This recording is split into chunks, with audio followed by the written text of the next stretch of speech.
The resort shimmered under the mid-morning sun, a haven of luxury and serenity nestled along the coastline, where the turquoise waves caressed the shore in rhythmic surges. Towering palms swayed gently, their rustling leaves adding a soft percussion to the lazy melody of water meeting sand. It was a place designed to feel worlds away from daily life, where concerns seemed to vanish as easily as footprints on the beach. Ethan Lawson leaned back in his sun lounger by the sparkling pool, stretching out his legs with a sigh.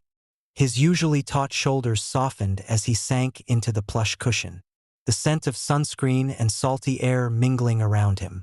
For a man who spent his days locked in the high-stakes world of federal investigations, being able to enjoy the stillness was a rare luxury. For a single weekend, he was determined to set aside the weight of his badge and badge his focus solely on his family. To his right, his wife, Eva, lay under the shade of a large beach umbrella, deeply engrossed in a novel she had carried around for weeks but hadn't had the time to read. Eva was a striking woman, her grace and intellect marked by a quiet intensity. As a lawyer and a prominent community advocate, she was often the voice for those who had none, her presence commanding respect both in and out of court. Her dedication to her work was unquestionable. But in moments like this, it was clear she cherished her family above all else. Eva turned a page, her slender fingers dancing over the paper. She was immersed in her reading, but Ethan could see a small smile playing at the corner of her lips, an expression he rarely got to witness amid their hectic lives. Moments like these were the reason he'd fought so hard to arrange this trip, hoping to recapture a sense of normalcy they both craved. Nearby, their children, 12-year-old Liam and 8-year-old Zoe, splashed joyfully in the shallow end of the pool. Liam was tall for his age, with a quiet maturity that sometimes seemed beyond his years. He wore a mischievous grin as he challenged his little sister to a race across the water, his feet skimming the pool's surface as he propelled himself forward. Zoe, her curly hair bouncing as she jumped and splashed, giggled and shrieked, doing her best to keep up with her big brother. Her laughter rang out, bright and carefree, drawing smiles from other guests lounging nearby. Ethan watched his children with a rare feeling of peace. In the chaos of his daily life, time felt slippery, always racing forward. But here, in this bubble of tranquility, felt like he could finally savor each moment, each laugh and smile shared between his family. He reached over to take a sip from his cold drink, savoring the taste and feeling the tension of the past months begin to melt away. He glanced over at Eva, who had finally lowered her book and was looking at their children with the same tender smile Ethan had. She caught his eye, and for a moment, they shared a look that held years of understanding, a silent appreciation for this rare pocket of joy. "This is perfect," Eva said, her voice soft. "It feels like it's been forever since we've had a moment like this." Ethan nodded, leaning back once more. "I promised I'd give us some time away. No work, no worries, just us. I think I finally delivered." She chuckled, a warm, low sound that seemed to settle around them like a cozy blanket. "Consider me impressed, Agent Lawson." He smirked at her teasing, letting the sound of his children's laughter and the gentle lull of waves wash over him. Here, he was not the federal agent constantly on high alert. He was simply a husband and father, a man who had left the weight of his duties at the resort's door. As he reached for his drink, a shadow passed over him, and he looked up to see a man standing by his lounger. The man wore a dark polo shirt, and though he sported a polite smile, his expression held a firmness that didn't quite belong in this serene environment. He stood with an authority that suggested he was accustomed to giving orders. His gaze locked on Ethan with a hint of suspicion. "Excuse me, sir," the man began, his tone clipped, precise. "I need to verify that you're a guest here." Ethan felt the peaceful warmth of the moment slip away, replaced by a familiar chill. He sat up slowly, lowering his sunglasses to meet the man's gaze. "I am," he replied calmly, though he noticed Ava shifting beside him, now watching the interaction with wary interest. The man's smile remained, but it seemed to grow tighter. "It's just a routine check," he said, glancing down at Ethan's swim trunks and casual attire as though expecting something more professional. "Could you please give me your room number?" Ethan felt a twinge of irritation but kept his composure. "Suite 214, he replied evenly. "We checked in yesterday." The man nodded, not moving from his position. "I'll just need to confirm with the front desk," he said, tapping a radio clipped to his belt. Ava straightened in her seat, closing her book with a soft but purposeful thud. "Is there a problem?" she asked, her voice laced with polite yet unmistakable challenge. "No problem, ma'am," the guard replied, though his stance didn't relax. "Just doing my job." Ethan let out a slow breath, exchanging a look with Ava. He knew this routine, the tired sense of being scrutinized without reason. And he could tell Ava was growing weary of it too, though he hadn't said a word. Her silence had taken on an edge he recognized from years of watching her in court. As the guard turned away, muttering into his radio, Ethan forced a calm he barely felt. "Let's not jump to conclusions," he said softly to Ava, reaching for her hand to reassure her as much as himself. She sighed, her fingers tightening around his. "I'm tired of giving people the benefit of the doubt. Ethan, how many times do we have to prove we belong somewhere?" He didn't answer, but her words settled heavily in his chest. Just then, Liam and Zoe wandered over, sensing the shift in their parents' mood. Liam looked up, his brow furrowing with concern. "Is everything okay, Dad?"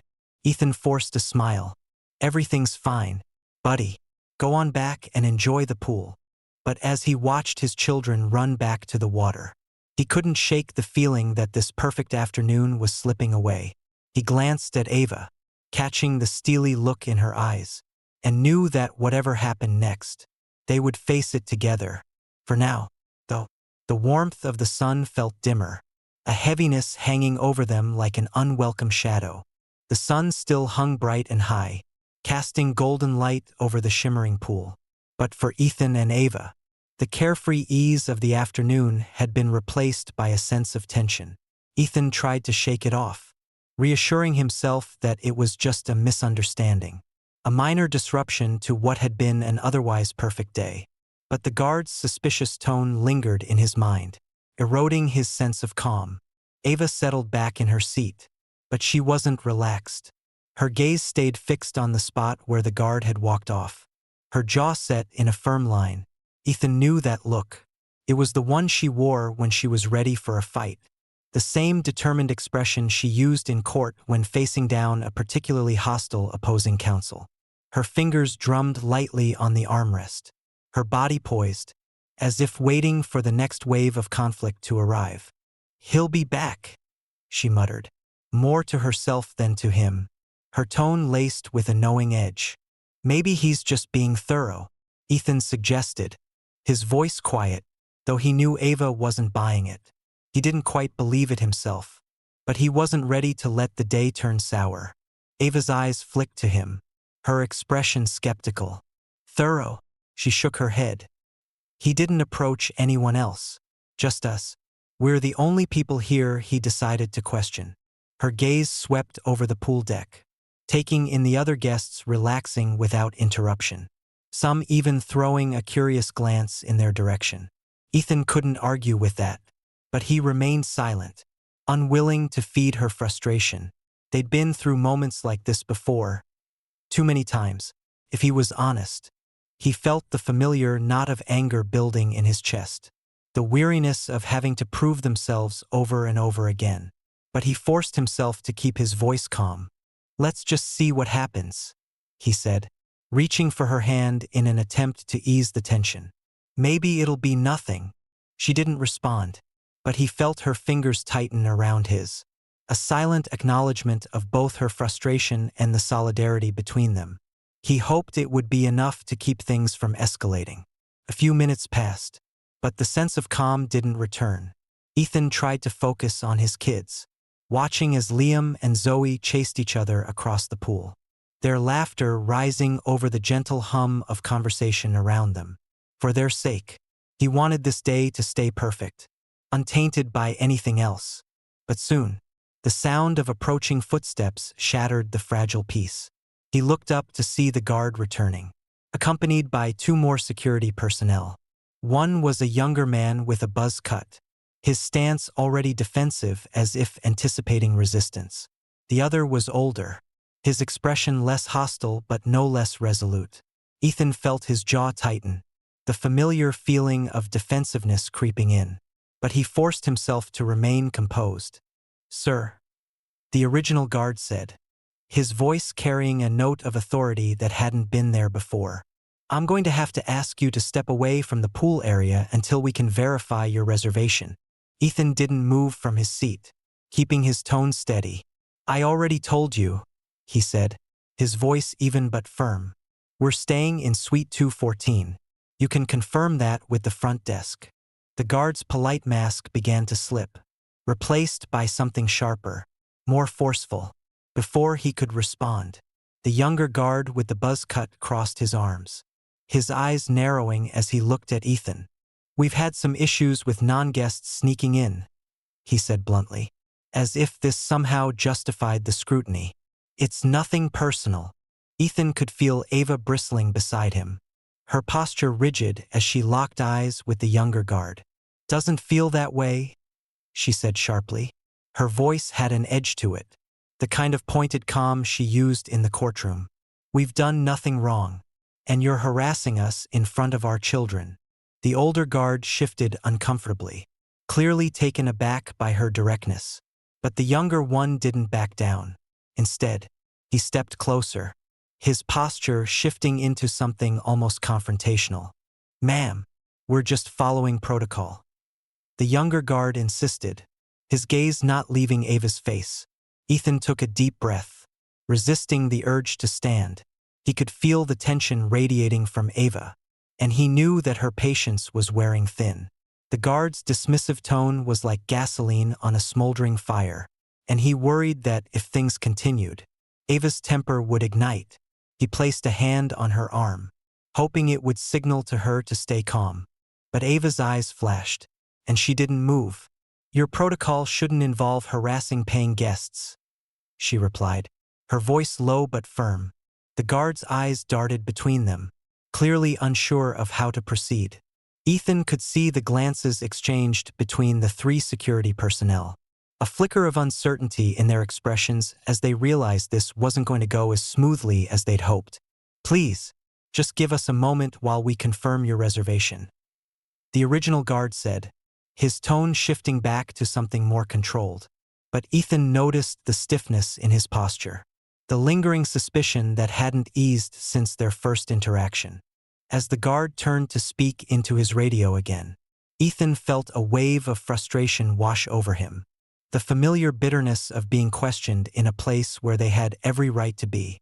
He glanced down at Ava, who was staring straight ahead, her eyes fixed on the pool where Liam and Zoe were playing, unaware of the tension brewing behind them. "They shouldn't have to see this," she murmured, her voice laced with an undercurrent of anger. "It's bad enough that we have to deal with it, but in front of our kids." Ethan's gaze softened as he watched her, feeling the weight of her frustration mingling with his own. He had spent years in situations where he had to prove himself, to assure others of his legitimacy, but it never became less exhausting, especially here, in this place that was supposed to be a refuge from it all. "I know," he said softly, the words barely more than a whisper. "But let's not jump to conclusions." She shook her head, her mouth pressing into a thin line. "I'm not jumping to conclusions, Ethan. I'm just tired of it." Before he could respond, they heard the sound of small footsteps approaching. Turning, he saw Liam and Zoe, their faces bright with curiosity and innocence. Zoe tugged on Ethan's arm, her eyes wide with concern. "Dad, is everything okay?" she asked, her small voice filled with a sincerity that pierced his heart. Ethan forced a reassuring smile, reaching out to ruffle her curls. "Everything's fine, sweetheart. We're just talking to some of the staff." Liam glanced between his parents, his brow furrowing in confusion. Are you sure, Dad? It looks like something's wrong. Ethan took a deep breath, glancing at Ava, who offered him a faint, encouraging nod. It's all good, buddy. Go back and have fun. We'll be right here. But before they could return to the water, the guard's radio crackled, and he muttered something into it, his gaze shifting back to Ethan with an expression of renewed resolve. Behind him, the two other guards took a step closer, their body language more assertive, as if bracing for resistance. Sir, the guard said, his voice more authoritative now. I'm going to have to insist that you step away from the pool area. Ethan's jaw tightened, but he remained seated, keeping his movements slow and deliberate. I've already told you we're staying here, he replied, his voice controlled but carrying an edge of frustration.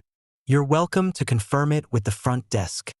The young guard with the buzz cut took another step forward, his arms crossed over his chest, his gaze hard.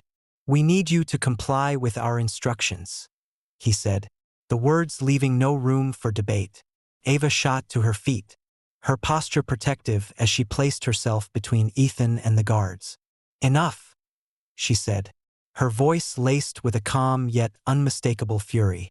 We are paying guests, and if you don't believe us, you can check with the front desk yourself. The guards hesitated, their expressions flickering with doubt as they took in her defiance. Other guests around the pool were beginning to notice the confrontation, their murmurs creating a low hum of speculation. Some pulled out their phones, recording the interaction, while others exchanged glances, a few looking on in quiet disapproval. Ethan felt the familiar tightness in his chest, a mix of anger and resignation that had become all too familiar over the years. He glanced down at his children, who clung to Ava's side, their faces filled with confusion and fear. He reached out to touch Zoe's shoulder, offering her a gentle smile that he hoped would ease her worry. It's okay, baby, he said softly. Everything's going to be fine. But deep down, he knew this was only the beginning. The once tranquil poolside had shifted, a ripple of unease spreading through the guests as they took in the standoff unfolding before them.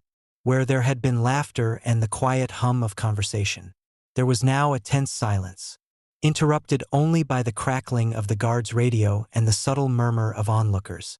Ethan could feel the weight of dozens of eyes watching, judging, each one a reminder that this private ordeal was quickly becoming a public spectacle. Ethan remained seated, his posture calm but every muscle tense beneath the surface. He met the guard's eyes with an unflinching gaze, one he'd honed over years of high-stakes situations. He knew that every word, every movement had the potential to escalate things further, and he wasn't about to give them any excuse to turn this into something worse. But Ava, who had risen to her feet, wasn't interested in calculated restraint. Her jaw was set, her chin held high, and there was a fire in her eyes that warned anyone looking her way to tread carefully. She wasn't going to let her family be intimidated, not in front of their children, not for a baseless accusation. Her voice, low but charged with barely contained anger, cut through the tense silence. This is harassment, she stated, her tone controlled but unmistakably fierce. We have a right to be here, and you're making a scene in front of our children. This is beyond unprofessional. The original guard, taken aback by her directness, shifted his stance, glancing nervously between Ava and his colleagues. It was clear he hadn't expected her to push back so forcefully. His gaze lingered on her, as if trying to assess whether she was a true threat or merely an inconvenience. Ma'am, please, he said, his voice attempting a polite tone that couldn't disguise the authority in it. We're simply following policy to ensure the safety and comfort of all our guests. Ava's eyes narrowed, and she crossed her arms, the gesture as final as a closed door. All guests? Because it seems like we're the only ones being questioned here. The younger guard with the buzz cut, who had been hovering with a growing sense of aggression, stepped forward, a defiant look in his eye. He was clearly itching to assert his authority, to make an example of them. Ethan saw the slight puffing of his chest, The way he squared his shoulders as though he were prepared for a confrontation. His voice came out sharper, with an edge of frustration. "We need you to step away from the pool area," he repeated, his tone harder now, as if daring them to defy him. Ethan finally stood, moving deliberately to keep his body language non-threatening but assertive. He was tall, and his presence was commanding in a way that seemed to unsettle the guards, who looked at each other uncertainly. He met the young guard's gaze head-on, his voice even but firm. "I've been polite. I've answered your questions. We are staying in Suite 214. You can check with the front desk. But my family isn't going anywhere." The young guard's face tightened in response, and he took another step forward, his eyes narrowing. "Or what?" he shot back, his voice dripping with a challenge. Ava stepped between them before Ethan could respond. Her hand held out in a firm gesture to stop the young guard from coming any closer. Her voice was measured, but it held a quiet threat that even the guard seemed to register. "Enough," she said, her tone sharp as glass. "You've overstepped. We're paying guests, and if you don't believe us, you can call the front desk yourself." The guards hesitated, exchanging glances as if unsure of how to proceed. The original guard, visibly uncomfortable with the escalating tension, lifted his radio and muttered something into it, casting a furtive glance back at Ethan and Ava. A few seconds passed, the silence heavy and uncomfortable, until the radio crackled with a response.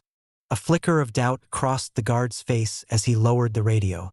He hesitated, then looked at Ethan and Ava with a renewed wariness. "They're saying, there's no record of a reservation under your name," he said slowly, as if each word was meant to provoke. Ava's eyes widened, her face flushing with anger and disbelief. "That's impossible," she said, her voice raised. "We checked in yesterday. You're either lying or incredibly mistaken. But either way, you have no right to ask us to leave." The guard's stance became more rigid, his expression harder. "I'm going to have to ask you to leave the pool area immediately." Ethan could feel his patience wearing dangerously thin, but he forced himself to keep his tone calm. "We're not going anywhere," he replied quietly, his words carrying a weight that seemed to make the guards hesitate once more.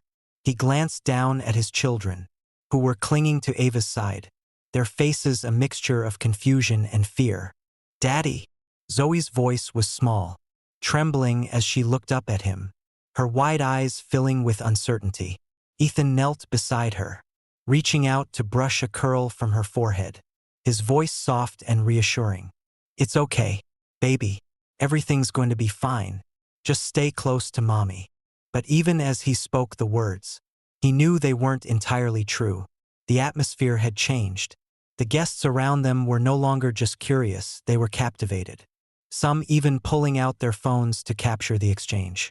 Ethan knew from experience how quickly things could spiral out of control, and he felt a surge of protectiveness as he looked at his family, the instinct to shield them growing stronger by the second. The younger guard with the buzz cut, clearly feeling the mounting tension, took another step forward, his posture more aggressive.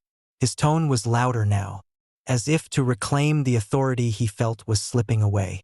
"Sir, if you don't comply, we'll have no choice but to call the authorities," he said, his words carrying a barely veiled threat. Ava's face hardened, and she placed a protective arm around their children, her eyes flashing with a defiant fire. "Call them," she said, her voice steady but fierce. "I'd love to see how you explain to them that you're harassing a family in front of their children for no reason." Her words seemed to take the guards by surprise, and for a moment, they faltered. But the moment passed quickly, and the younger guard's mouth twisted into a smirk, his gaze challenging as he looked from Ava to Ethan. "Fine," he said, lifting his radio to his mouth. "Calling it in now." Ava and Ethan exchanged a glance, and he could see the frustration and hurt simmering beneath her calm exterior. She tightened her grip on their children, her expression softening as she looked down at them. "It's okay, babies," she murmured, her voice a soothing balm against the rising tension. We're going to be just fine. Don't worry. But her words did little to ease the worry in their children's eyes. And Ethan felt a pang of guilt, knowing that this was something they should never have had to witness. He rose to his feet again, facing the guards, his expression set with a quiet determination. "If you want to call the police, go ahead," he said, his voice steady but carrying an unspoken challenge. "But you'd better be ready to explain why you're wasting their time." The guards exchanged uncertain looks, their confidence waning as they sensed the shifting mood around them. But the young guard, spurred on by his pride, pressed forward, barking into his radio with an authoritative tone. "We've got a situation here at the pool. Send backup." The guests around them stirred, some murmuring in disbelief, others shaking their heads. A few bystanders whispered to each other, clearly disapproving of the guard's actions. Ethan caught the eye of a woman across the pool who gave him a sympathetic look. Her phone held up as she continued to record the confrontation. Ava's gaze swept over the onlookers, her eyes narrowing as she took in the recording devices, the quiet outrage brewing in the crowd. She felt a surge of resolve, her protective instincts roaring to life. "This isn't going to end well for them," she muttered under her breath. Her words meant only for Ethan. He gave her a slight nod, understanding her intent but feeling a pang of dread for what lay ahead. Within minutes, the sound of police sirens grew closer, the sharp wail slicing through the once peaceful atmosphere of the resort. 2 police cruisers pulled up near the pool area, and the crowd parted as 4 officers, clad in dark uniforms and sunglasses, stepped out with practiced purpose. Their faces were set, their expressions hardened as they approached the pool, their eyes zeroing in on Ethan as though he were the source of every problem they'd ever encountered. The lead officer, a tall man with a stern, clean-shaven face, strode toward them, his gaze landing on Ethan with a look that was all too familiar. Ethan could see it in his eyes, a presumption, a suspicion that had nothing to do with facts. This wasn't a welcome or an inquiry. This was a confrontation. "Sir, we got a call about a disturbance," the officer said, his voice cold and unyielding. He didn't bother with pleasantries. His gaze locked onto Ethan's with a scrutinizing glare. "I need to see some identification." Ethan stood tall, his expression composed, though his heart pounded with a mix of frustration and anger. "There's no disturbance," he said, his voice steady. "My family and I are guests here, and these guards have made a mistake." The officer's hand hovered near his belt, where a pair of handcuffs gleamed in the sunlight. His voice carried an edge of impatience. "ID," he repeated, the tone leaving no room for negotiation. Ethan reached slowly into his pocket, every movement measured. He knew how quickly things could escalate if he made even the slightest sudden gesture. His fingers brushed against the familiar leather of his badge, and he pulled it out, holding it up for the officers to see. "Ethan Lawson, Federal Bureau of Investigation." For a moment, he hoped that would be enough, that the sight of his badge would defuse the situation, make them see reason. But the officer's expression didn't change. In fact, his eyes narrowed, as if he were only more determined to assert his authority. "I need real ID," the officer said, his voice dripping with condescension. "Not some fake badge from a novelty shop." Ethan felt a spark of anger flare in his chest, but he forced himself to stay calm, knowing that losing his temper would only play into their hands. Ava's sharp intake of breath beside him echoed his own frustration, her hand tightening on his arm. "This is my real badge," Ethan said, his tone hardening, but the officer simply smirked, the disdain in his eyes unmistakable. And in that moment, Ethan knew that this was only the beginning of what was about to unfold. The quiet anticipation of the crowd around the pool seemed to thicken as the police officers squared off with Ethan and Ava, a wall of blue uniforms that only deepened the sense of entrapment. Ethan's FBI badge, now stowed back in his pocket, seemed to have done little to convince anyone of his identity. Instead, the lead officer's demeanor turned colder. his stance widening as though bracing for resistance. Ethan knew that look. He'd seen it countless times in his own line of work. It was the expression of someone who had already decided who the guilty party was. "Sir, I asked for identification." The officer repeated, his tone slower, more forceful, as if addressing someone hard of hearing. Ava bristled at the thinly veiled disrespect, but Ethan lifted a hand slightly, signaling her to hold back. He knew that any response from her could easily be twisted, turned against them both. Every instinct within him screamed to protect his family, to shield them from this unwarranted attack. But he knew he had to tread carefully. "Look," Ethan said evenly, his voice calm but firm. "I've identified myself as a federal agent.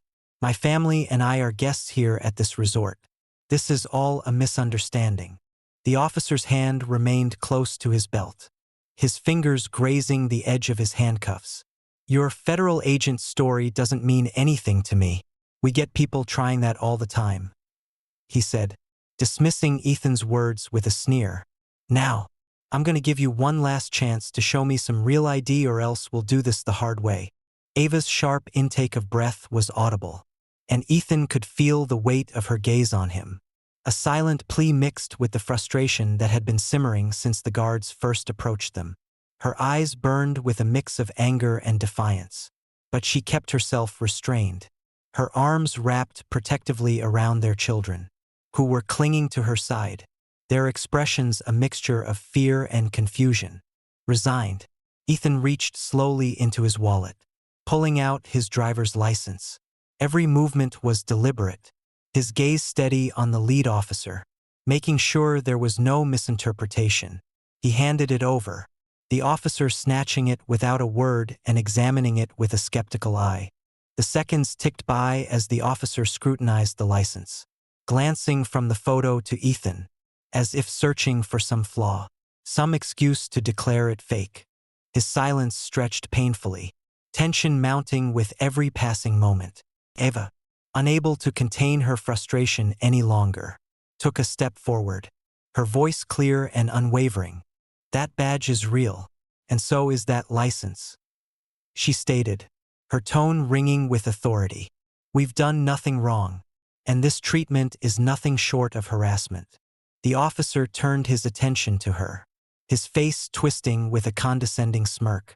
"Ma'am, I suggest you stay back and let us do our job," he replied, his words dripping with a kind of false professionalism that only deepened the insult. Ava's jaw tightened, but she said nothing, choosing instead to keep her gaze locked on him, her arms protectively encircling Zoe and Liam. Ethan could see the flicker of frustration in her eyes, and he felt his own anger simmering, barely contained beneath his controlled exterior. This was not just an inconvenience. It was a violation, a degradation of the very values he had spent his career upholding. Finally, the officer handed back his license with a deliberate slowness, as though savoring the power he held. "Well, you may have a license, but there's still no record of you in the hotel system," he said with a smug finality. "That means you're trespassing, so I'm going to have to ask you to leave the premises, or I'll escort you myself." The words struck like a blow, and Ethan felt a surge of disbelief mingling with his anger. He couldn't understand how this had spiraled so far out of control, how a simple afternoon with his family had turned into a nightmare. But he could see the resolve in the officer's eyes, the conviction that he was right, and that nothing Ethan or Ava could say would change his mind. "I already told you. We checked in yesterday," Ethan said, his voice laced with barely restrained frustration. "Suite 214. You can go to the front desk and confirm it yourself." The officer's smirk widened slightly, his gaze cold. "Well, it looks like you're going to have to sort that out somewhere else. Right now, you're trespassing here." Ava's voice cut through the air, sharp and filled with fury. "This is absurd. We're here with our children, trying to enjoy a weekend away, and you're accusing us of sneaking into a luxury resort? You can't possibly believe that makes any sense." The officer only shrugged, his smirk unwavering. "Wouldn't be the first time," he replied. as though explaining the obvious. For Ava, that was the final straw. She stepped forward, her posture defiant, her voice rising above the murmurs of the crowd. Enough of this. We are paying guests, and you're harassing us for no reason. If you lay another hand on my husband, I will make sure your names are on every news network by tonight. The officer's condescending smile faltered, but he didn't back down. Instead, he made a subtle gesture with his hand, signaling to the other officers. One of them stepped forward, pulling out a pair of handcuffs, his gaze fixed on Ethan. "Sir, put your hands behind your back," he ordered, his tone leaving no room for argument. Ava's hand flew to her mouth, her eyes wide with horror, as she watched the officer approach Ethan. Zoe whimpered, clutching her mother's side, while Liam's small fists clenched, his face a mix of anger and confusion. Ethan stayed perfectly still, his face an unreadable mask, even as the officer yanked his arm roughly behind him, snapping the cold metal cuffs around his wrists. The humiliation burned deep, the indignity of it twisting his stomach.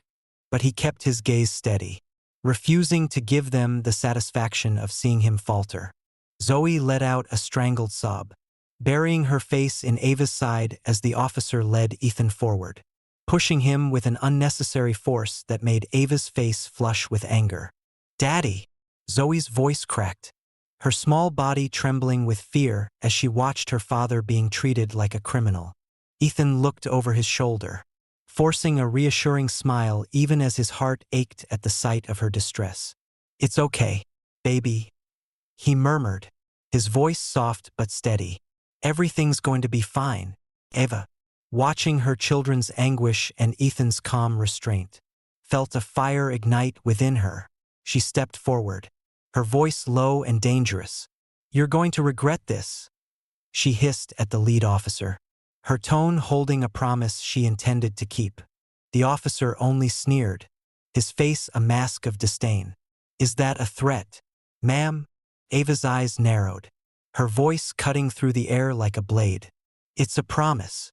Around them, guests were whispering among themselves, some recording the scene on their phones, a few shaking their heads in disapproval. Ethan noticed them but said nothing, his years of experience telling him that anything he said would only worsen the situation. He had been in countless high-stress situations, but none like this, none so deeply personal. None with his family watching as he was treated like a threat in front of their innocent eyes. As he was led away from the pool, Ava held Zoe and Liam close, her face a mask of fury and grief. She could see the fear in their eyes, the confusion and helplessness that tore at her heart. She knelt down beside them, her voice trembling but full of determination. "Listen to me, both of you," she said softly, brushing a hand over Zoe's wet curls. "Daddy's going to be fine. This is all a mistake, and we're going to make it right." Liam looked up at her, his young face twisted with anger he didn't yet know how to express. "Why are they doing this, Mom?" he asked, his voice breaking. "Dad didn't do anything wrong." Ava's throat tightened as she struggled to find the right words, knowing that no explanation could fully shield them from the harsh reality they were witnessing. Sometimes people make mistakes," she said gently, her hand resting on his shoulder. "But we're not going to let them get away with it." Liam nodded, his expression fierce, but Ava could see the hurt in his eyes, the betrayal of watching his father, a man he looked up to as a protector and hero, being treated like a criminal. The officers led Ethan further from the pool, and Ava rose, her posture resolute as she locked eyes with the lead officer, who looked back with a smug satisfaction. She could see the power trip in his gaze, the satisfaction of having subdued a man he saw as a threat, a man he thought he could belittle without consequence. But Ava wasn't going to let him get away with it. She took a step forward, her voice strong enough to carry over the murmurs of the crowd. "We're not done here," she called after them, her tone a warning that hung heavy in the air.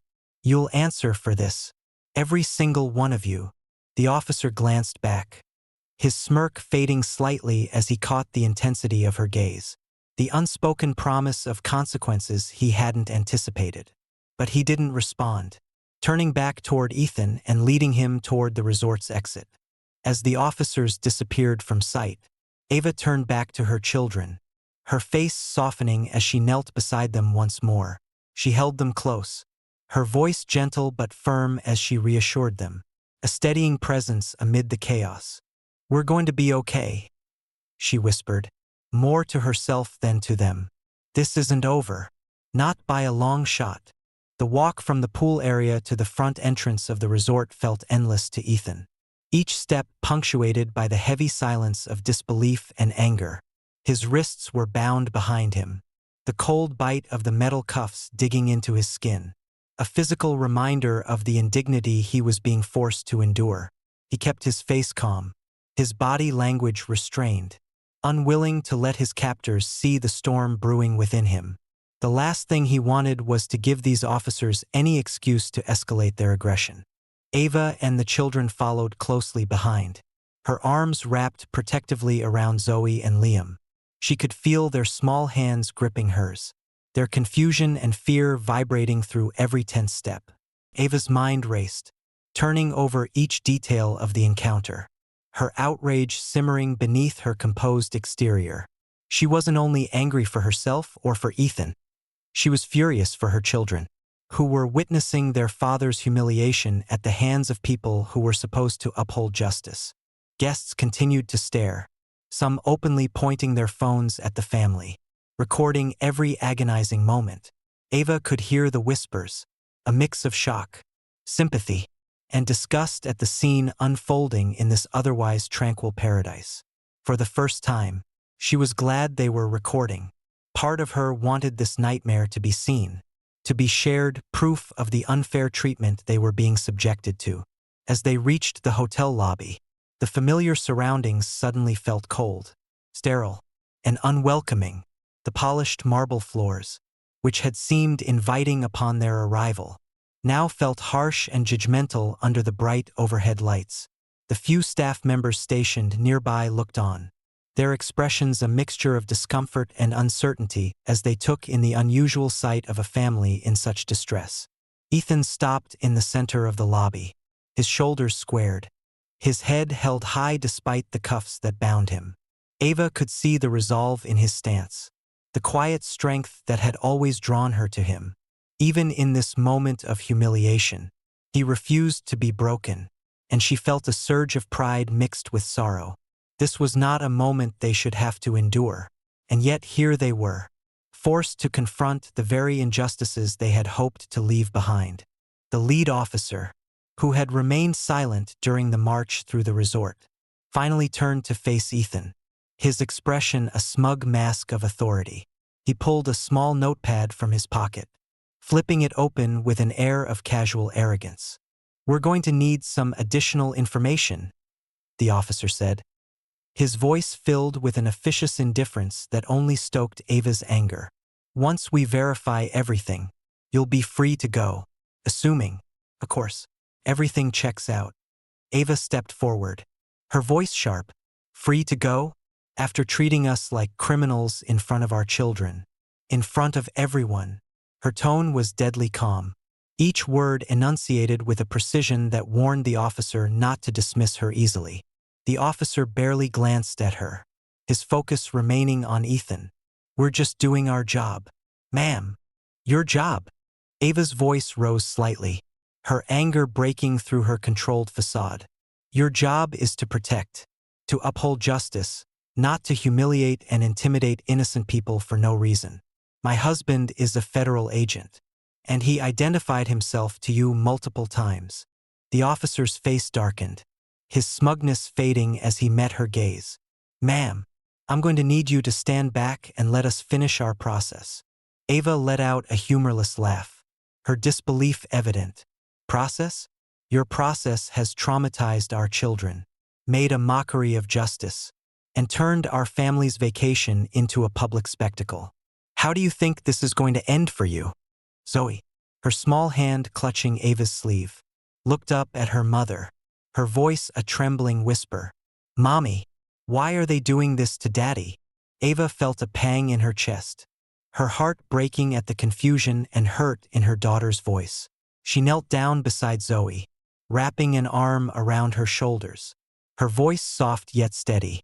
"Sweetheart, sometimes people make mistakes, big mistakes, but Daddy's done nothing wrong. We're going to fix this, okay?" Zoe nodded slowly, her wide eyes filled with trust as she looked at her mother. Ava kissed her forehead, then stood, her gaze hardening as she faced the officer once more. "You're making a mistake," she said, her voice low and fierce. "One that you'll regret." Ethan, who had remained silent during the exchange, finally spoke, his voice calm but filled with a quiet strength. "Listen to my wife," he said, his words carrying an unmistakable authority. "This isn't going to end the way you think it will." The officer shifted uncomfortably, his arrogance faltering under Ethan's steady gaze. But before he could respond, the sound of new footsteps echoed through the lobby, drawing everyone's attention. A middle-aged man in a crisp, tailored suit approached, his expression one of barely concealed alarm. Behind him was a woman from the front desk, her face pale as she gestured to Ethan and Ava with wide eyes. The man cleared his throat, glancing uneasily at the officers. "What is going on here?" he demanded, his voice carrying an authority that made even the lead officer pause. The officer hesitated, then responded. "We were called to handle a disturbance.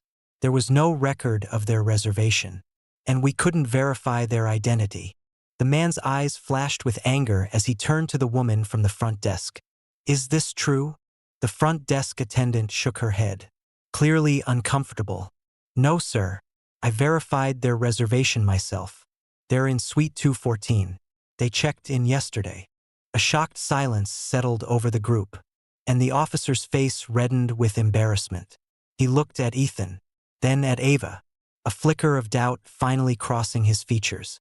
Ethan met his gaze, his voice filled with a restrained fury. "So now what?" The man in the suit stepped forward, addressing the officers with a thinly veiled anger. "Officers, I think it's best you release Mr. Lawson immediately. This has clearly been a misunderstanding, and I'm sure we all want to avoid any further complications." The lead officer glanced at his colleagues, clearly unsure of how to proceed. After a moment's hesitation, he reached for his key, stepping forward to unlock the cuffs binding Ethan's wrists. The cuffs came off with a quiet click, and Ethan rolled his shoulders, rubbing his wrists where the metal had bitten into his skin. Ava watched, her anger simmering but restrained, her gaze fixed on the officer as if daring him to make one more misstep. She could feel the weight of the crowd's eyes, their silent judgment as they watched the scene unfold. And she knew this was a moment that wouldn't be easily forgotten. The man in the suit turned to Ava and Ethan, his expression apologetic but strained. "Mr. and Mrs. Lawson, please accept our sincerest apologies on behalf of the resort. This is not how we conduct ourselves, and I assure you, this incident does not reflect our values." Ava's eyes narrowed, her voice icy. "You allowed this to happen.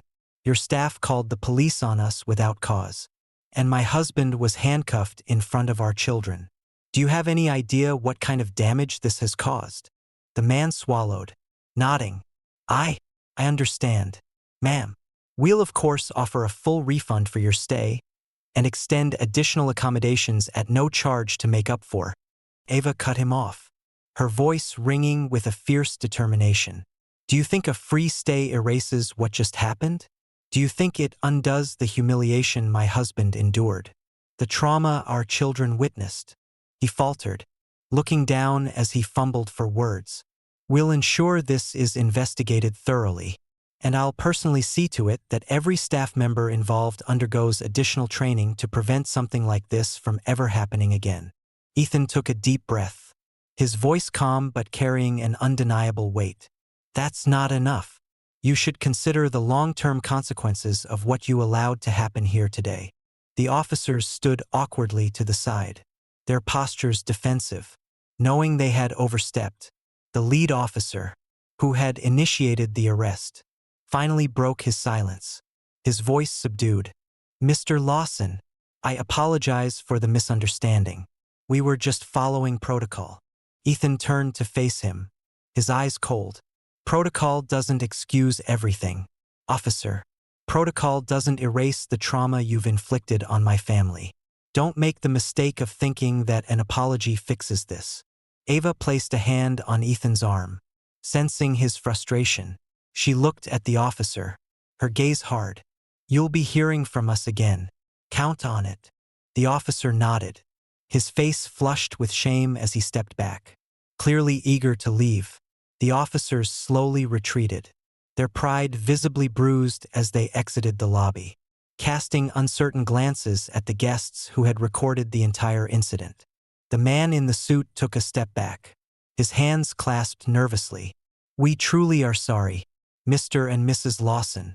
If there's anything else we can do—" Ava cut him off, her voice firm. "We'll handle this in our own way.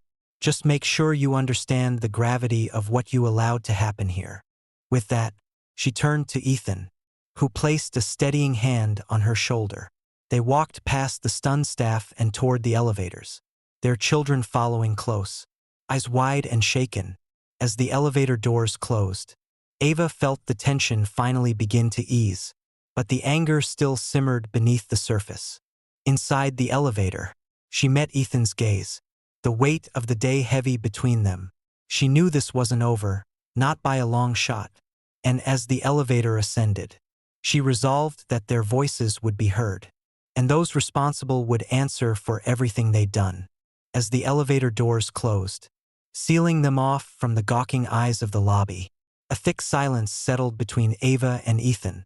Their children, Zoe and Liam, were huddled close, Zoe's small hand gripping her mother's sleeve, her wide eyes reflecting the lingering fear of what they had just witnessed. Liam's face was a mix of anger and confusion, his young mind grappling with emotions he didn't yet have words for. Ava felt the weight of their trust on her shoulders, and she knew she had to be the voice they needed right now. The elevator rose smoothly, the hum of its movement the only sound. Finally, Ava knelt down, meeting her children at eye level, her voice soft but steady. "Listen to me, both of you," she began, her gaze shifting between her daughter and son. "What happened back there was wrong, but I want you to know that you did nothing wrong. Daddy did nothing wrong." Liam's voice, usually so confident, wavered as he spoke. "Mom, why did they treat Dad like that? Why didn't they believe him?" Ava took a deep breath, choosing her words carefully. "Sometimes, people let their own fears or assumptions get in the way of seeing the truth. It's unfair, and it's wrong, but it happens. What matters is that we stand up for what's right, even when others don't." Zoe's small face crumpled with emotion, her voice a whisper. "Are they going to hurt Daddy again?" Ava's heart clenched at the question, and she pulled her daughter into a tight hug, her voice a soft murmur against Zoe's hair. "No, baby, Daddy is safe, and we're going to make sure nothing like this ever happens to him or to us again." The elevator dinged, and they stepped into the hallway leading to their suite. Ethan placed a comforting hand on Ava's back as they walked, his expression a mixture of pride and exhaustion. Once inside, he pulled her into a brief but strong embrace, his quiet gratitude evident in his touch. "Thank you," he whispered, his voice thick with emotion, "for standing by me, for standing up for us." Ava looked up at him, her own gaze fierce and unyielding. "They don't get to treat us like that, Ethan. Not now. Not ever." Her voice trembled slightly, but she steadied it, her determination unshaken. "And I'm not letting them get away with it." They settled the children into their room, assuring them they'd be back soon. Once the kids were occupied with their tablets, the weight of the day's events began to fully sink in. The anger Ava had suppressed was now flooding her, every humiliating detail replaying in her mind. She knew what had to be done. Ethan watched her pace the room, his own frustration still simmering beneath his calm exterior. "Ava," he began gently, sensing the storm building within her. "I know what you're feeling. I feel it too. But Where do we start? We're up against a resort chain and a police department. They're going to cover this up. Ava stopped, her gaze locking onto his with a fire he hadn't seen before. They might try, she said, her voice laced with steel. But they picked the wrong family to intimidate. I spent my career fighting for people's rights, and I am not about to let them walk away from this unscathed. Ethan's face softened, pride blending with a cautious understanding. You really mean it, don't you? She nodded. We're going to do this right. I'll reach out to some of my contacts in the media and legal field. We need to make this public, to make sure they're held accountable. Ethan took a deep breath, letting Ava's determination reignite his own resolve. I'll back you up every step of the way, he said quietly. Let's make sure they never forget this. Without missing a beat, Ava went to her bag, retrieving her laptop and setting up at the small desk in the corner of the suite. She began drafting an account of the events, detailing everything that had happened since the moment the guard first approached them by the pool. Every interaction, every dismissive glance, every word exchanged, she captured it all. Her fingers flew over the keyboard, her words sharp, precise, unfiltered. Once she had her thoughts down, she sent a message to her trusted colleague, Layla Matthews, an attorney and human rights advocate who had worked with Ava on countless cases. Layla was known for her tenacity and her unshakable commitment to justice, and Ava knew she would take this case seriously. Within minutes, her phone vibrated with a reply. Layla, this is appalling. Send me everything. Let's make sure they pay for this. Ava felt a rush of relief mixed with gratitude. She wasn't alone in this fight, and she knew Layla would bring her full weight to bear on the situation. Next, she sent an email to a prominent journalist she had worked with on other cases, providing a brief outline of the day's events and offering to discuss it further. The journalist's response was immediate, expressing shock and a promise to look into it. Ethan watched from the couch, a faint smile tugging at the corner of his mouth. You're amazing. You know that? Ava looked up, her expression softening. This is what they don't understand. Ethan, we're not just another family to brush off. They've humiliated us, hurt our children, and trampled over our rights. And they're about to see just how determined we are to make this right. Ethan nodded, reaching out to take her hand. They don't know who they're up against, and I have a feeling they're about to find out. Hours passed as they prepared, and with each call, each email, Ava's anger transformed into focused determination. She contacted a family therapist she trusted, arranging sessions for Zoe and Liam, knowing that they would need support in processing the trauma they had experienced. It pained her to realize the depth of what her children had witnessed, and she vowed silently that she would never allow them to be hurt like this again. The next day, the story began to gain traction. News outlets picked up Ava's account, sharing the story of a family wrongfully detained, of a father humiliated in front of his children. Social media exploded, the story spreading with a speed Ava hadn't anticipated. The resort's name trended, as people voiced their outrage, demanding accountability and justice for the Lawson family. Ava could see the tide turning, each comment, each share, fueling her resolve. Layla called, her voice filled with the same fiery determination Ava felt. I've already heard back from 3 other law firms willing to support us pro bono if this goes to court. We're not letting them escape this. Ava felt a swell of gratitude, knowing that she had the strength and support to carry this fight forward. She thanked Layla, her heart full, and then turned to Ethan, a fierce glint in her eyes. They're not just going to pay for what they did to us, Ethan, she said, her voice filled with the weight of her conviction. They're going to remember us. By the time evening fell, the resort had released a lukewarm statement apologizing for the misunderstanding and vowing to review its security policies. But the apology fell flat, the damage already done. The public was not appeased, and Ava knew they had only just begun to feel the pressure. The following morning, a knock at the door startled them from breakfast. Ava opened it to find a high-ranking hotel executive and the resort's head of security. their faces solemn, their eyes downcast. They had come to deliver a formal apology in person. And Ava could see the weight of their discomfort. But she wasn't about to let them off easily. An apology isn't enough, Ava stated firmly, crossing her arms as she looked at them. You've humiliated my husband, traumatized my children, and undermined the integrity of your establishment. You don't get to simply say sorry and walk away. The executive cleared his throat, clearly uncomfortable under her unyielding gaze. Mrs. Lawson, we truly regret what happened. We're prepared to offer a settlement for your family's distress and to cover any additional expenses you've incurred. Ava met his offer with a cold, unwavering stare. This isn't about a settlement. It's about accountability. I expect a full public apology from the officers involved. And I want assurances that they will face disciplinary action. And I want your staff to undergo mandatory training on how to prevent racial profiling. The head of security, visibly shaken, nodded, scribbling notes as she spoke. He glanced at the executive, who looked reluctant but gave a slow nod, his face grim. We'll take these actions seriously, Mrs. Lawson, he said, his voice subdued. You have our word.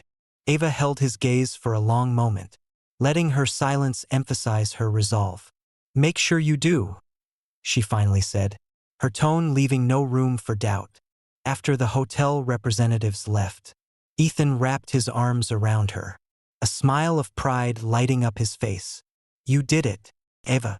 You fought for us, for our family. She leaned into him, feeling the weight of their shared victory, and the promise of justice finally beginning to take shape. We did it, Ethan, she murmured, and we're not finished yet. As they stood together, she knew that their journey was far from over. But in that moment, Ava felt a surge of hope, a renewed faith in their resilience. They had weathered the storm together, and no one could take that strength from them. Whatever battles lay ahead, she knew they would face them side by side, unbreakable. The next morning, sunlight streamed through the curtains, bathing the suite in a gentle glow that belied the storm brewing outside. Ava sat at the small table near the window, scrolling through her phone as the early news alerts began lighting up her screen. She barely slept the night before, the adrenaline and outrage propelling her as she coordinated with Layla and the journalist contacts who had taken interest in their story. Ethan joined her, rubbing his eyes as he took in the look of fierce determination on his wife's face. She barely looked up as she handed him her phone, her eyes blazing with the fuel of a new mission. It's already gone viral, she said simply. He took the phone, scrolling through the feed of comments, shares, and posts that had exploded overnight. News outlets had picked up their story, sharing clips from the bystanders' videos, images of Ethan in handcuffs, Ava standing protectively in front of her children, and quotes from witnesses who had been horrified by the scene. The raw injustice of their experience struck a nerve across the country. People were outraged. They're calling for accountability from the police department, Ethan noted, his tone filled with both surprise and a flicker of hope. It looks like our story hit a chord. Ava nodded, her expression grim but satisfied.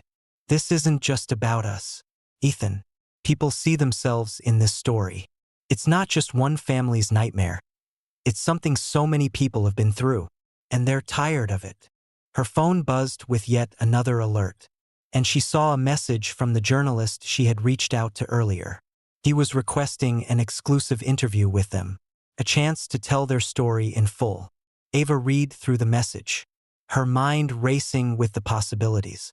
The interview would be the perfect platform, a way to make sure their voices were heard and to amplify the call for change.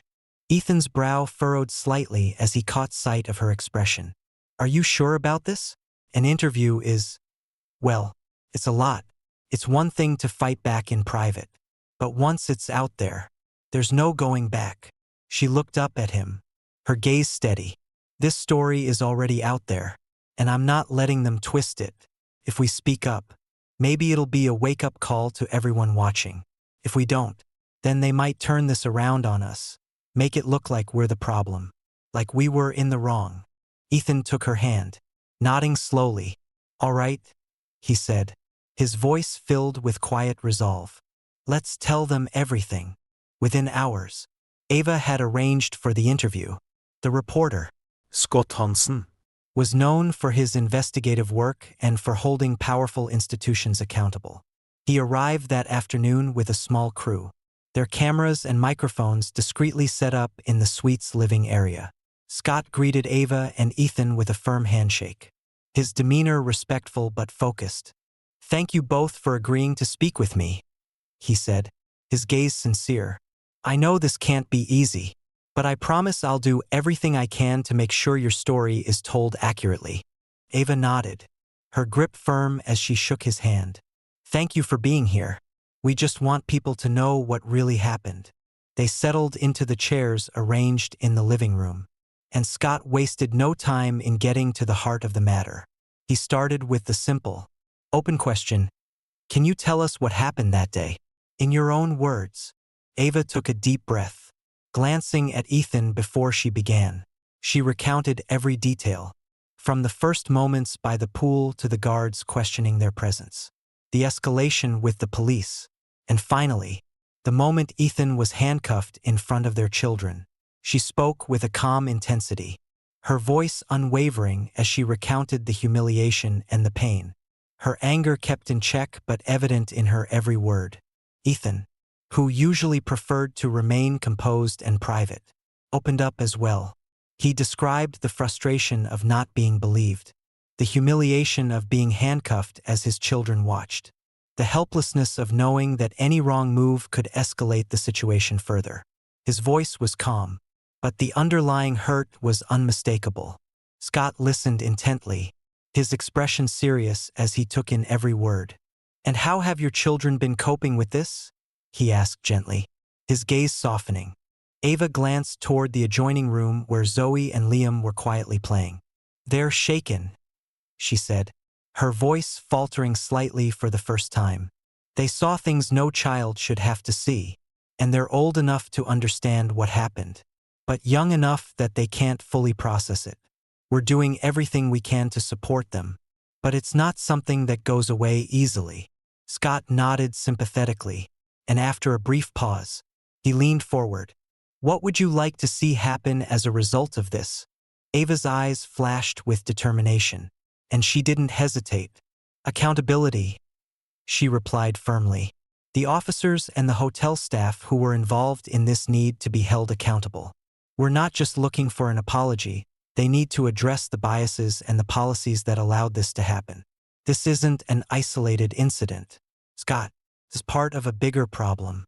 And if no one takes responsibility, it's going to keep happening."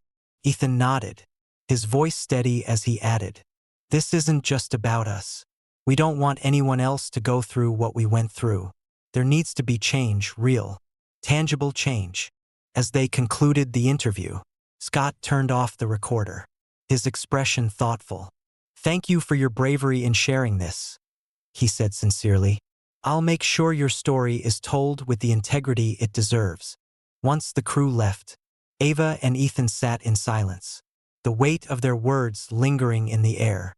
They had opened up in a way they never thought they would, laying bare their pain and vulnerability for the world to see. But Ava felt a quiet sense of satisfaction, a conviction that this was the right step, a necessary one. That evening, the story aired on the local news, and by morning, it had spread to national networks. The footage from the interview showed clips of Ava and Ethan, their faces etched with determination and resilience, speaking openly about the humiliation and trauma they had endured. Viewers saw Zoe and Liam in the background, two innocent children caught in a maelstrom they hadn't asked for. Public outrage only intensified. Social media erupted with calls for justice. Hashtags like #JusticeForLawsonFamily and #EndRacialProfiling trending across multiple platforms. People shared their own stories, stories of being mistreated, of being judged based on appearance, stories that mirrored the Lawsons' experience. The local police department, feeling the mounting pressure, released a statement the next day. The statement was carefully worded, expressing regret over the misunderstanding and promising a full review of the incident. But the statement fell flat, its vague language and lack of real accountability only fueling the public's anger. Ava read the statement aloud to Ethan, shaking her head in disbelief. A misunderstanding? They handcuffed you in front of our kids, and they're calling it a misunderstanding? Ethan nodded, his jaw tight with frustration. They're trying to save face. They're not going to admit fault unless they're forced to. But Ava wasn't done yet. She continued working closely with Layla, drafting a formal complaint against both the police department and the hotel, demanding an investigation and disciplinary action for everyone involved. The complaint included detailed accounts from the bystanders who had witnessed the event, adding weight to their case. Over the next week, the story continued to gain momentum. News outlets kept it in the spotlight, pressuring the police department and the resort to address the public outcry. Prominent figures in politics and entertainment voiced their support for the Lawson family, condemning the treatment they had endured and calling for systemic change. Finally, after nearly 2 weeks of relentless pressure, the police department scheduled a press conference. Ava, Ethan, and their legal team watched it live from their suite, their anticipation heavy in the air. The police chief, flanked by several officers, approached the podium, his face somber as he adjusted the microphone. "We are here today to address the incident involving Mr. Ethan Lawson and his family," he began, his tone formal. "After a thorough review, we have concluded that the officers involved in this case failed to follow proper protocol. Their actions were unacceptable and did not reflect the values of this department.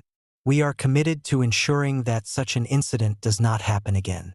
As a result, disciplinary action will be taken against the officers involved, and we will implement additional training focused on bias awareness and de-escalation techniques." Ava and Ethan exchanged a glance, a mixture of relief and cautious optimism passing between them.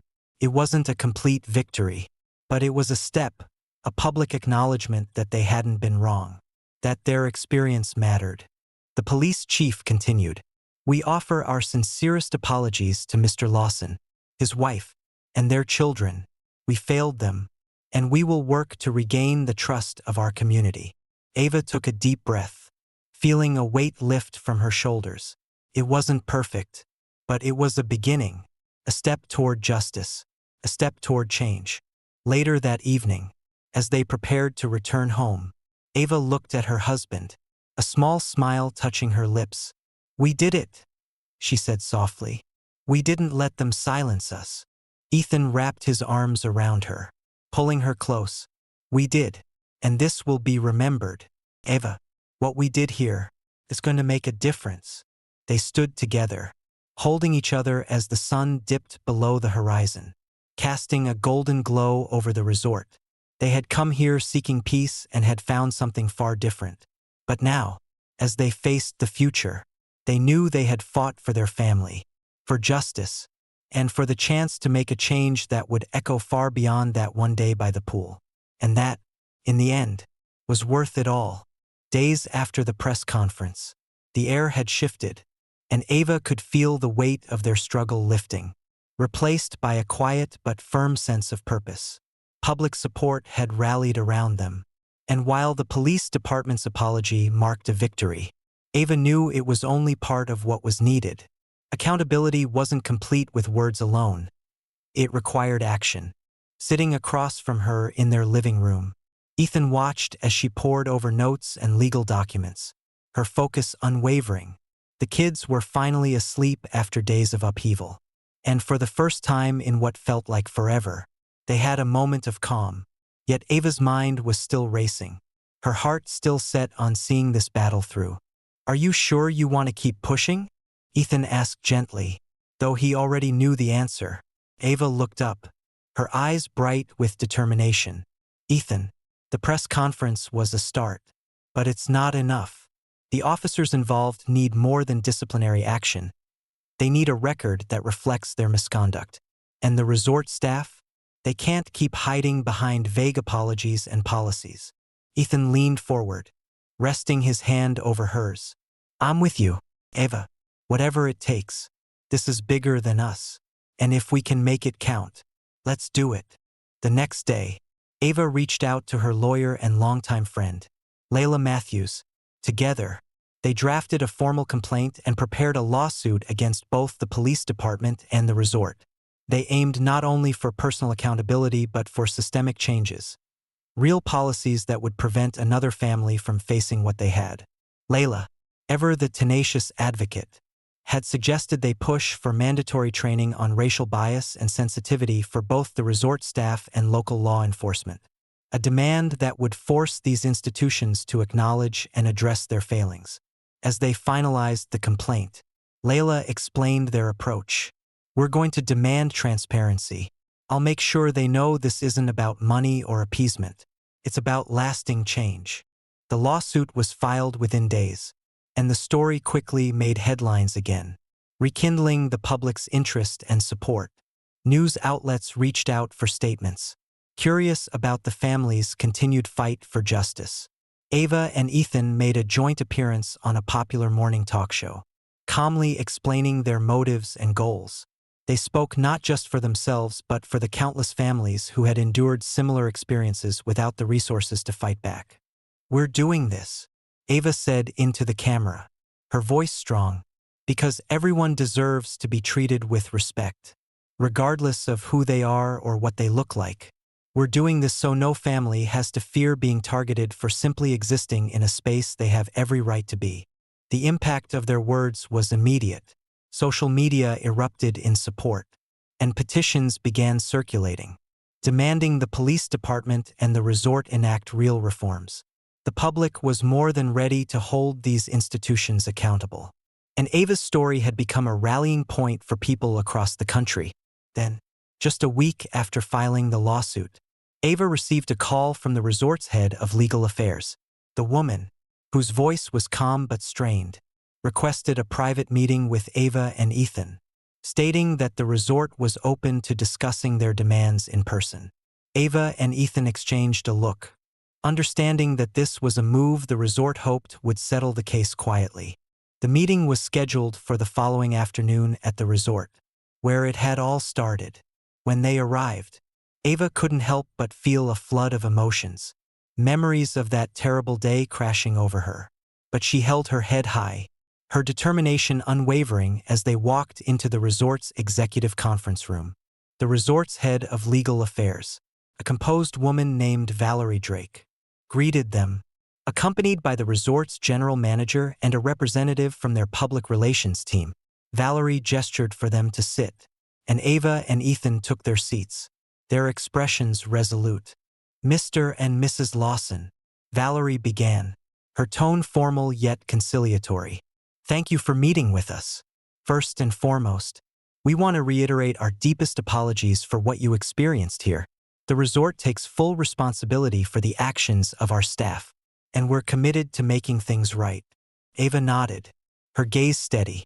Apologies are appreciated, Ms. Drake, but we're not here for words. We're here to discuss real, enforceable changes.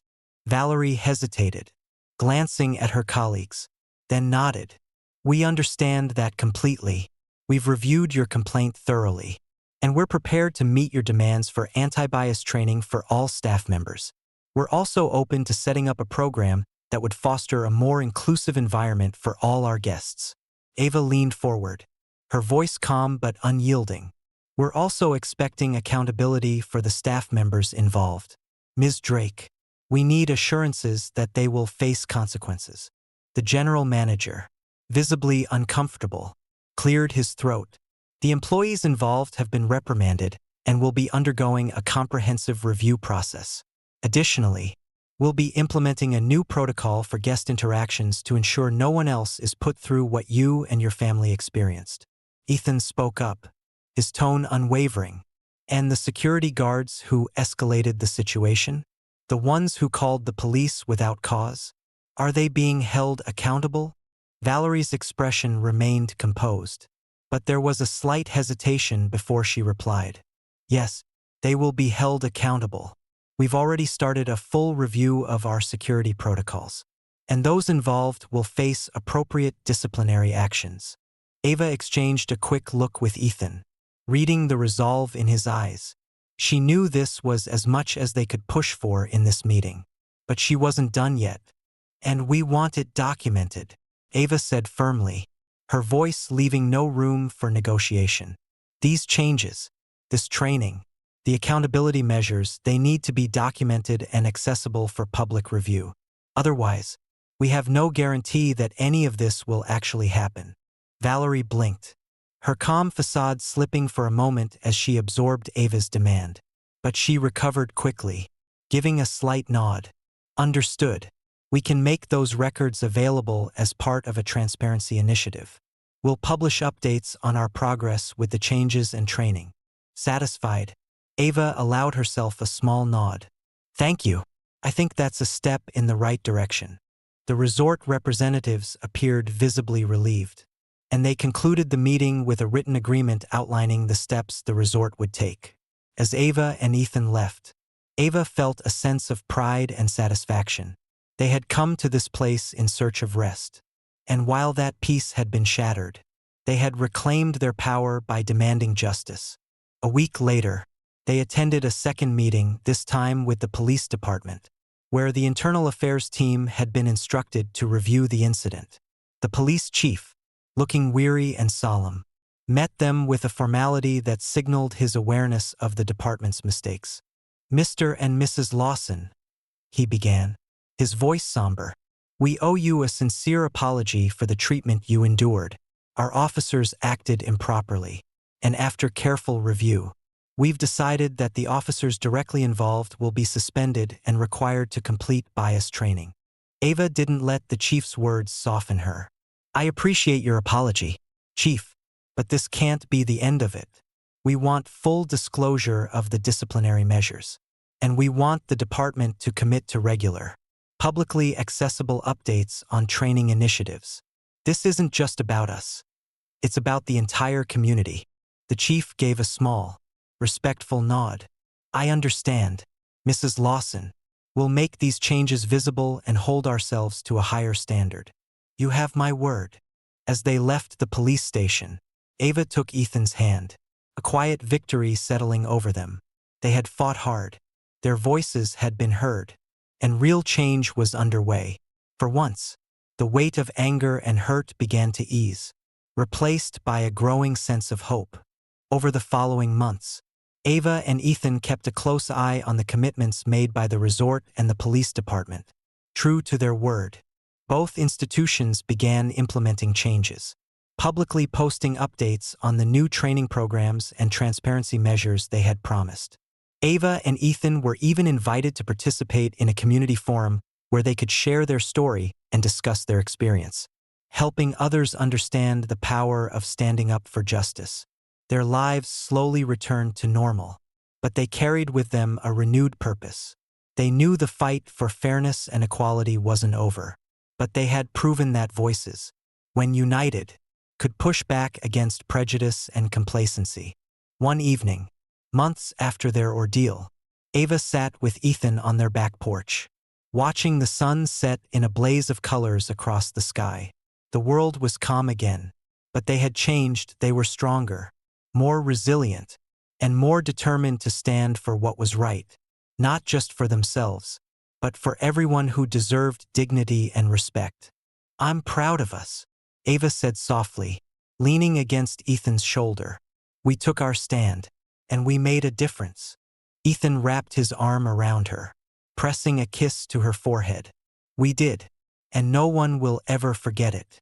As night fell and the stars began to dot the sky, they sat together in a quiet peace they had fought so hard to reclaim, knowing that their strength had left an indelible mark on the world around them.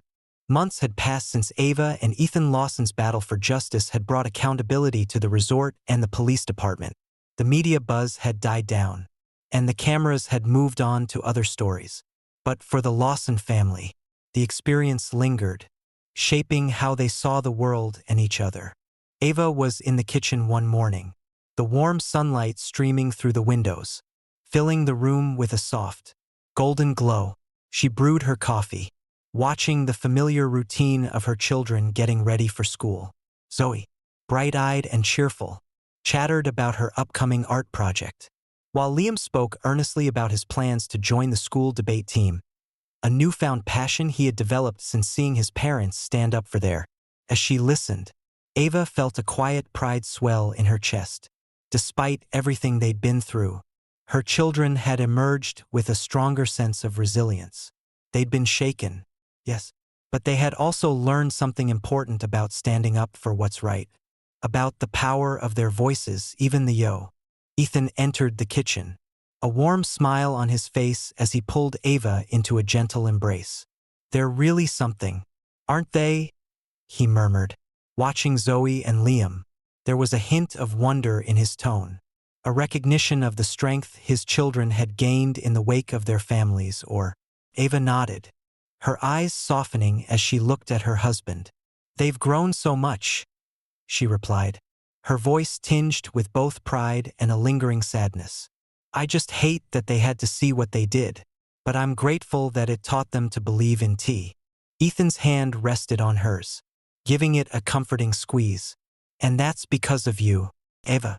You showed them that standing up for yourself, for each other, is never a mistake." The kids' voices grew louder as they prepared to leave for school, and soon the morning routine carried on as usual. But as Ethan and Ava watched them walk out the door, they both felt a quiet understanding that their family was forever changed, not in a way that broke them, but in a way that strengthened their bond. After the kids were gone, Ava sat down at the kitchen table, her thoughts drifting back to the legal battle they had endured. Although their case had been settled and their demands for transparency met, she knew the fight wasn't truly over. She thought of the countless families who had faced similar situations without the resources or support to fight back, and a familiar sense of purpose welled up within her.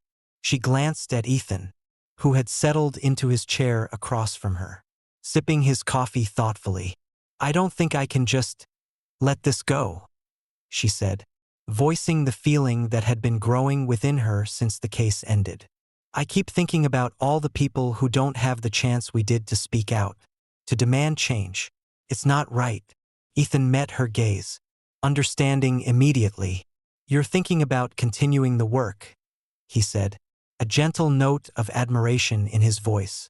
She nodded slowly.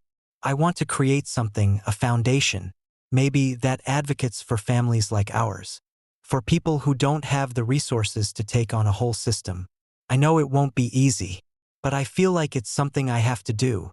A small, proud smile broke across Ethan's face, and he reached for her hand. "You'd be perfect for it. You've got the drive, the expertise, and most importantly, you've got the heart. I'm behind you all the way." They spent the morning sketching out ideas, the excitement building as they talked about the foundation's mission and goals. Ava envisioned it as an organization that would provide legal aid and resources to families facing discrimination or mistreatment. She wanted it to be a safe haven, a place where people could come for support and guidance, a way to empower others to stand up for themselves.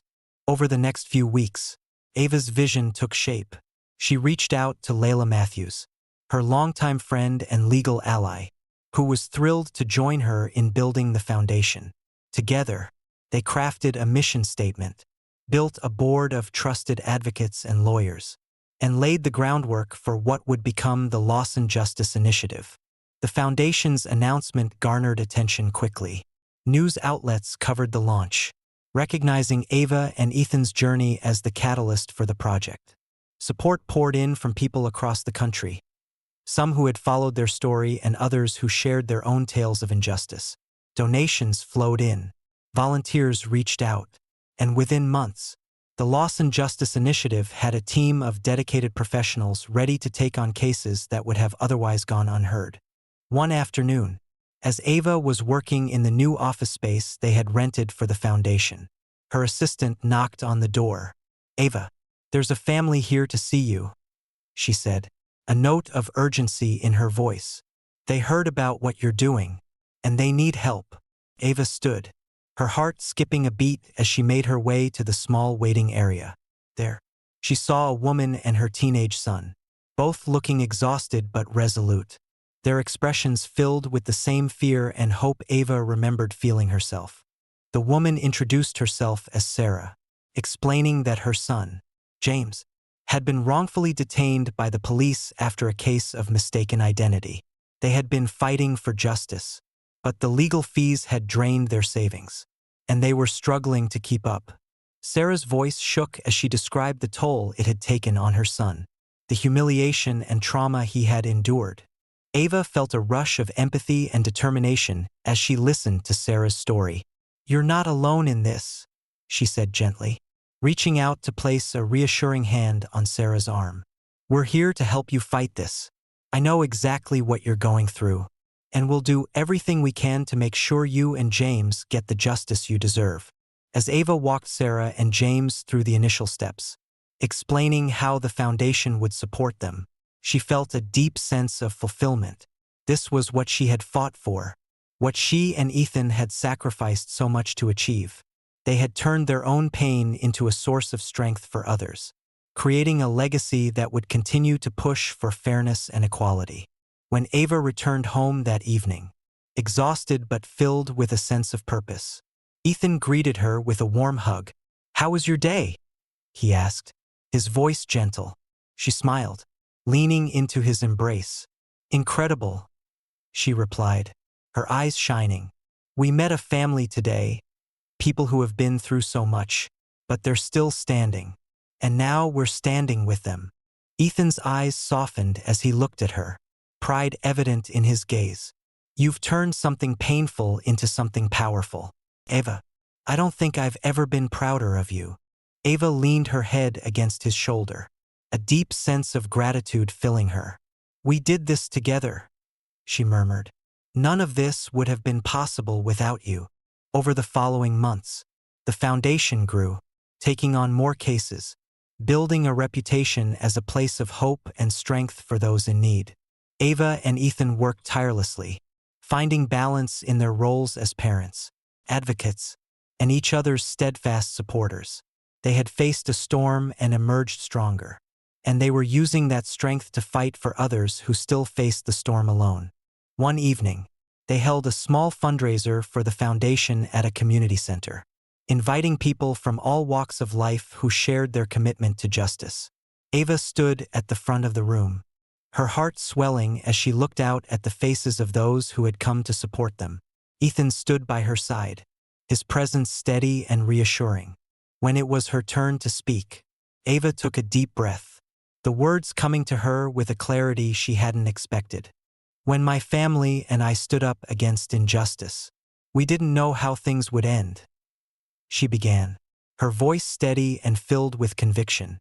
"But we learned that by using our voices and fighting for what's right, we could create change, not just for ourselves, but for everyone who has faced unfair treatment." She paused, her gaze moving over the audience, each person there a reminder of why she had taken on this mission. "This foundation is about hope. It's about believing in justice, even when the odds seem against us. And together, we can make sure that no one has to face their struggles alone." A wave of applause filled the room, and Ava felt Ethan's hand slip into hers, his silent support bolstering her confidence. As they left the stage, she knew they had found their purpose, not only in reclaiming their own dignity but in standing up for others, in transforming their pain into a lasting legacy. Late that night, as they walked home together, Ethan wrapped an arm around her shoulders, his voice quiet in the stillness. "You've done something amazing, Ava. We've done something amazing." Ava looked up at the stars, feeling a sense of peace she hadn't known in a long time. "And we're just getting started," she replied, her voice filled with a quiet strength. Their journey had begun in pain and fear, but it had led them to a place of hope and power.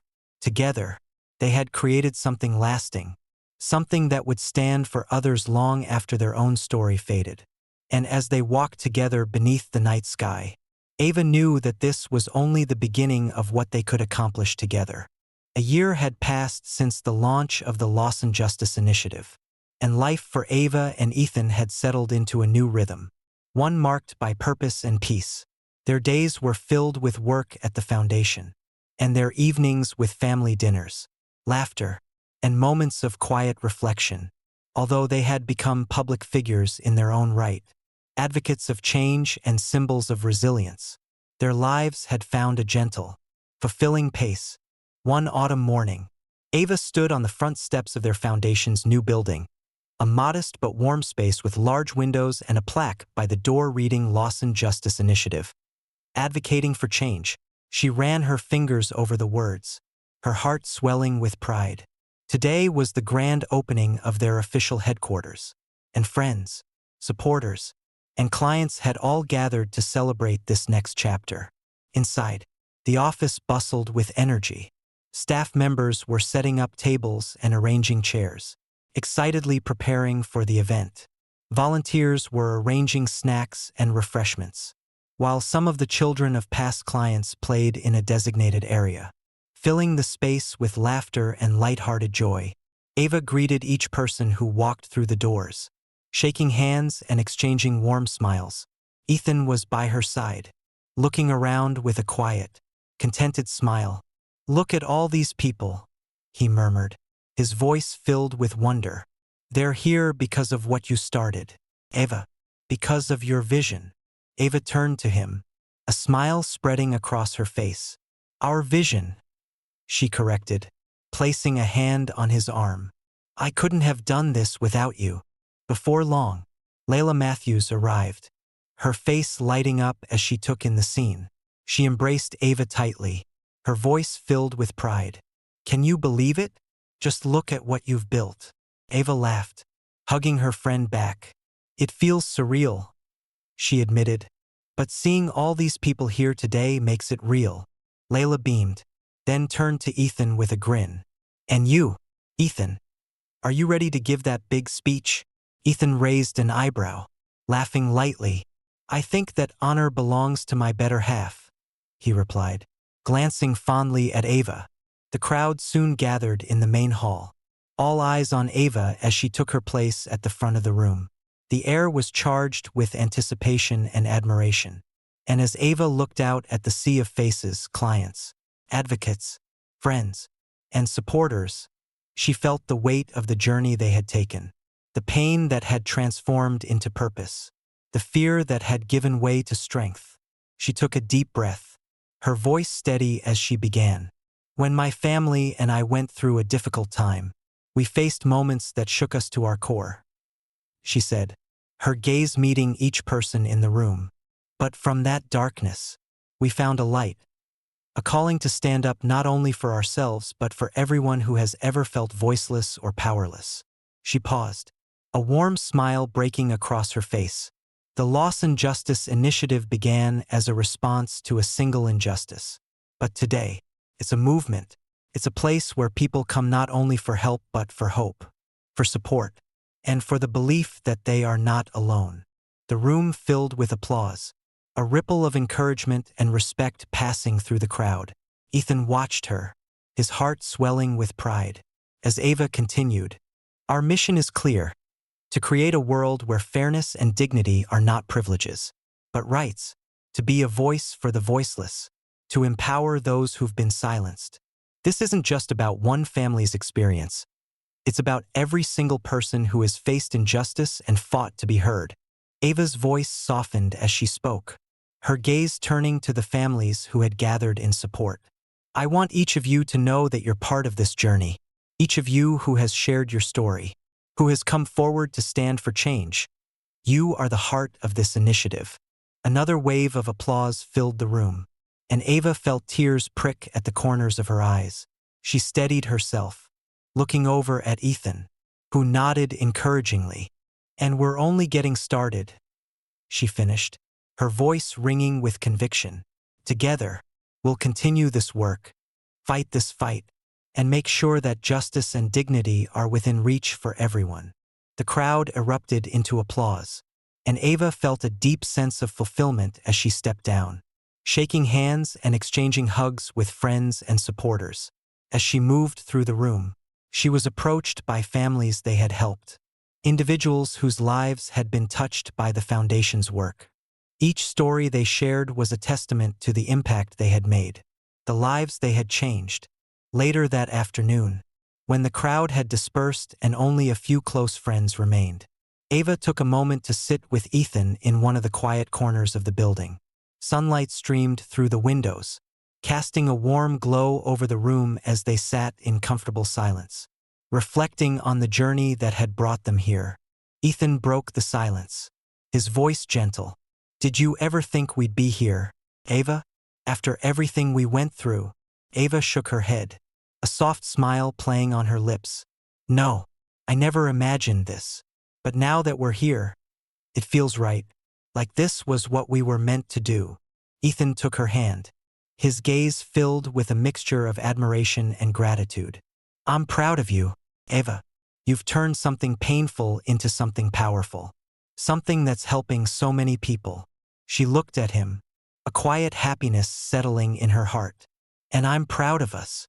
We went through the worst, and we turned it into something beautiful."